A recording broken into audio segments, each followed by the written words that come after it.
जनतेसाठी सदैव तत्पर आम्ही मुरुमकर, आपले शहर आपल्या बातम्या। आषाढी एकादशीच्या पावन पर्वानिमित्त मुरुम शहरातील वारकऱ्यांनी भक्तिमय वातावरणात आळंदी ते पंढरपूर वारीसाठी प्रस्थान केले। शहरातील किसान चौक येथील किसान भजनी मंडळ गेल्या सलग 25 वर्षापासून वारकरी संप्रदायाची परंपरा जपत असून यंदाही महिला, पुरुष, ज्येष्ठ नागरिक आणि बालगोपाळांचा उत्स्फूर्त सहभाग पाहायला मिळाला।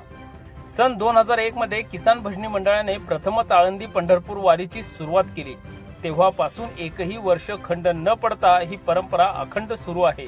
वारकरी संप्रदायातील श्रद्धा, भक्ती, समता आणि सेवाभावाची शिकवण पुढील पिढीपर्यंत पोहोचविण्याचे महत्त्वपूर्ण कार्य हे मंडळ सातत्याने करत आहे। वारीसाठी रवाना होण्यापूर्वी भाविकांनी विठ्ठल रुक्मिणीचा जयघोष करत टाळ मृदंगाच्या गजरात आणि भक्तिमय वातावरणात प्रस्थान केले। मुरुम येथील वारकऱ्यांच्या मुक्कामाची व्यवस्था दरवर्षीप्रमाणे पंढरपूर येथील प्रकाश महाराज बोधले यांच्या मठात करण्यात येत आहे। या व्यवस्थेमुळे वारकऱ्यांना वारी दरम्यान मोठा आधार सातत्याने मिळत असतो। वारकरी संप्रदाय ही केवळ धार्मिक परंपरा नसून संस्कार, समाज प्रबोधन आणि एकात्मतेचा संदेश देणारी जीवनशैली आहे। किसान भजनी मंडळाने सलग 25 वर्षे ही परंपरा जपून मुरुम शहराच्या सांस्कृतिक व आध्यात्मिक वैभवात मोलाची भर घातली आहे।